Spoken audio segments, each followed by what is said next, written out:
어둠 속에서 누군가의 체온이 느껴졌습니다. 진한 향수 냄새와 함께 부드러운 곡선이 제 몸에 밀착되는 순간 심장이 터질 듯 뛰기 시작했습니다. 이건 분명 사촌 형님이 아니었습니다. 창고 같은 좁은 방 안, 칠흑 같은 어둠 속에서 저는 잠든 척 눈을 감았지만 형수님은 이미 제가 깨어있다는 걸 알고 계셨을지도 모릅니다. 그리고 그분은 천천히, 아주 천천히 제 가슴에 얼굴을 파묻으며 더 깊숙이 파고들었습니다. 이 비밀스러운 밤은 그렇게 시작되었습니다. 명절이 다가오니 지난 연휴에 있었던 일이 자꾸만 떠올랐습니다. 저는 25살 남자고 사촌 형수님과의 비밀을 이제야 털어놓으려 합니다. 이 이야기는 누구에게도 말할 수 없었던 그날 밤의 진실입니다. 제 사촌 형 박현우 씨는 저보다 20살가량 연상입니다. 저희 조부모님은 금슬이 좋으셨는지 자식을 7이나 두셨습니다. 박현우 형의 아버지는 장남이셨고 저희 아버지는 막내였습니다. 그 시절 흔히 그랬듯 할아버지는 아들을 얻기 위해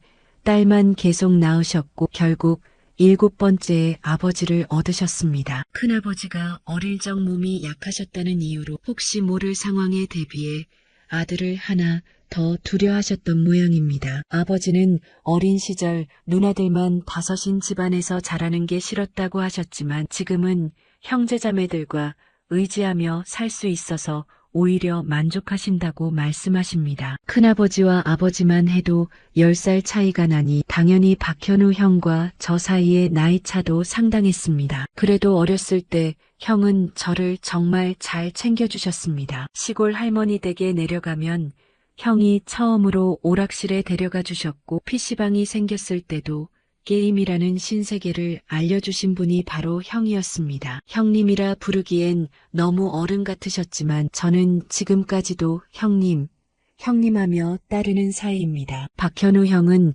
오랫동안 결혼 생활을 하셨던 분과 이혼하셨고 몇 년 전 재혼하셨습니다. 그때 새 형수님 서지한 씨를 처음 뵙게 되었습니다. 첫인상은 강렬했습니다. 정말 육감적이라는 표현밖에는 떠오르지 않았습니다. 저보다 한참 연상이신 분께 할 말은 아니지만 달리 설명할 방법이 없었습니다. 특별히 몸에 붙는 옷을 입으신 것도 아니었는데 시선을 어디에 둬야 할지 몰라 당황스러웠습니다. 솔직히 형이 부러웠습니다. 처음 인사를 나눈 이후로는 형수님도 자주 뵙지 못했습니다. 재혼 가정이라 서로 집을 왔다 갔다 하기 쉽지 않았고 시간도 잘 맞지 않았습니다. 그러다 작년 할머니께서 거의 100세에 가까운 나이로 돌아가시면서 상황이 바뀌었습니다. 큰아버지와 고모들, 저희 아버지까지 온 가족이 시골집에 모였습니다. 할머니 제사도 지내고 오랜만에 가족 간 화합을 다지자는 의미였습니다. 자식들까지 전부 모이는 자리는 아니었지만 저는 대식구가 모이는 게 좋아서 매번 부모님을 따라 나섰습니다. 이렇게 한자리에 모이는 것 자체가 이례적인 일이었습니다. 저를 포함한 사촌들만 해도 10명 이상은 모인 것 같았습니다. 물론 그 중에는 박현우 형과 서지한 형수님도 계셨습니다. 당연히 사람이 이렇게 많이 모이면 할 일은 정해져 있었습니다. 술을 퍼붓기 시작한 겁니다. 막내인 아버지의 자식인 저도 이제 성인이 되었으니 미성년자 없이 모두 술독을 기울였습니다. 괴짝으로 가져다 놓고 밤새 마실 정도로 술을 좋아하는 집안이라 분위기는 거의 동네 잔치 수준이었습니다. 할머니가 돌아가시긴 했어도 지병도 없으셨고 정신도 온전하셨기에 모두 호상이라 여겼습니다. 나이 들면 형제끼리 재산 문제로 다투기도 한다는데 저희 집안은 사이가 좋은 편이었습니다. 덕분에 사촌들 역시 사이가 나쁠 수 없었습니다. 작은 다툼이라도 생기면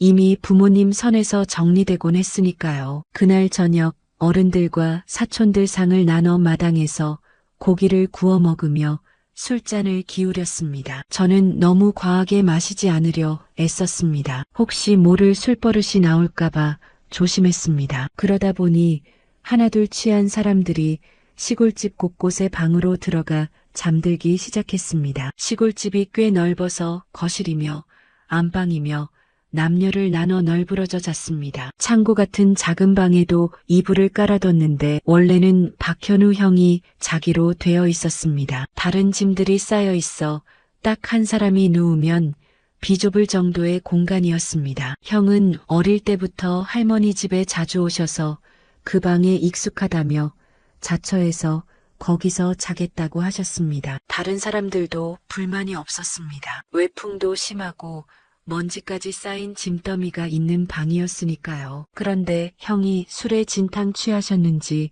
약속을 깨고 다른 사촌들 옆에 누워 자기 시작했습니다. 저는 마지막까지 자리를 지키다 들어왔는데 그 좁은 방밖에 누울 공간이 없었습니다. 평소답지 않게 결벽증 비슷한 게 있어서 그 방에서 자는 게 싫었지만 달리 방법이 없었습니다. 사람이 워낙 많아 창고 같은 방이 아니면 누울 곳도 없었으니까요. 그나마 다른 사람들과 부대끼지 않아도 된다는 걸로 위안을 삼고 선잠에 들락날락하고 있었습니다. 그때였습니다. 누군가가 방문을 조심스럽게 여는 소리가 들렸습니다. 시골은 밤이 되면 정말 어두웠습니다. 도심과 달리 가로등도 없고 어둠 속에서 누군가를 분간할 만한 불빛도 전혀 없었습니다. 그나마 달빛이 있었지만 그 방은 창고로 쓴 지 오래되어 창문마저 보수하면서 막아둔 상태였습니다. 들어오신 분이 문을 닫자 말 그대로 칠흑천지가 되었습니다. 저는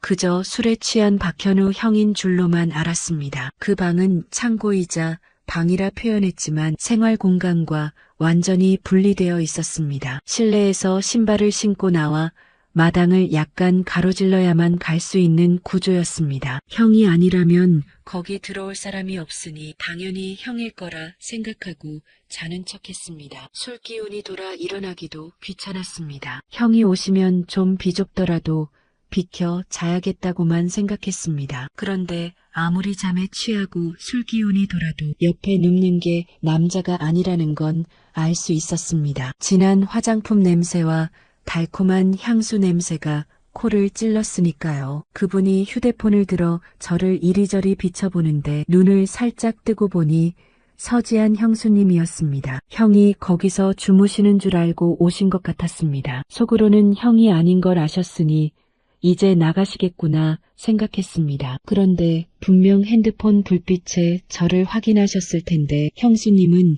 슬그머니 제 곁에 눕는 게 아니겠습니까? 그때부터 제 심장은 미친 듯이 뛰기 시작했습니다. 어쩌면 그 심장 소리가 형수님께도 다 들렸을지도 모릅니다. 이제 와서 깨어 있었다고 말할 수도 없고 너무나 곤란했습니다. 그러면서도 한편으로는 지금부터 무슨 일이 벌어질지 기대되기도 했습니다. 멀쩡한 정신이었다면 해명하고 제가라도 나갔겠지만 술취기 탓인지 도저히 평소처럼 정상적인 사고가 되지 않았습니다. 서지한 형수님은 제 곁에 누워 그대로 가슴에 파고들며 안겼습니다. 저는 또 잠든 척하며 그걸 받아주었습니다. 서로가 서로를 누구인지 아는 상태로 그런 일을 벌인 겁니다. 삶에는 우리가 설명할 수 없는 순간들이 있습니다. 그날 밤의 일은 누군가의 실수이자 또 다른 누군가의 외로움이었습니다. 사람은 누구나 외로움 앞에서 흔들립니다. 그 외로움이 잘못된 길을 만들기도 하고 때로는 진심을 깨닫게 하기도 합니다. 사람의 마음은